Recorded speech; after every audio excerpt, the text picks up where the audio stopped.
এই মানুষটির জন্যই নাথুলা আজ আমাদের ভারতের। বরফে ঢাকা শান্ত নাথুলা পাসকে আজ দেখে বোঝার উপায় নেই।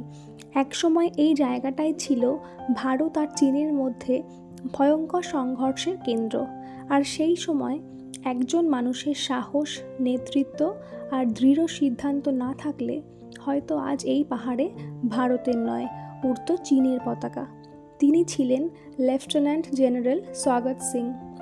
1967 সালের নাথুলা সংঘর্ষের সময় ভারতীয় সেনাকে অসাধারণ দৃঢ়তার সঙ্গে নেতৃত্ব দিয়েছিলেন তিনি। চীনা সেনা বারবার ভারতীয় পোস্টের ওপর চাপ সৃষ্টি করছিল। পরিস্থিতি এতটাই উত্তপ্ত হয়ে উঠেছিল যে কোনো মুহূর্তে পুরো এলাকা হাতছাড়া হয়ে যেতে পারত। কিন্তু স্বাগত সিং পিছিয়ে যাওয়ার মানুষ ছিলেন না। তিনি ভারতীয় সেনাকে স্পষ্ট নির্দেশ দেন, 1 ইঞ্চি জমিও ছাড়া হবে না। তারপর শুরু হয় তীব্র সংঘর্ষ। গোলাগুলি, মর্টার হামলা, বিস্ফোরণে কেঁপে উঠেছিল এই বরফ ঢাকা পাহাড়। অনেক ভারতীয় জওয়ান শহীদ হয়েছিলেন, কিন্তু শেষ পর্যন্ত মাথা নত করেনি ভারতীয় সেনা।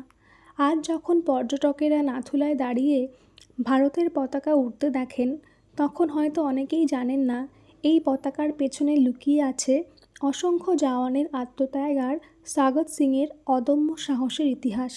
নাথুলার হিমেল বাতাস আজও যেন সেই বীরত্বের গল্পই বলে। তাই 8 ঘন্টা জ্যামে ফেসে নাথুলায় যাওয়াটা বোধহয় পাগলামি নয়, বরঞ্চ দেশের জওয়ানদের যে আত্মত্যাগ, সেটাকে সম্মান জানানো বলেই আমার মনে হয়েছে।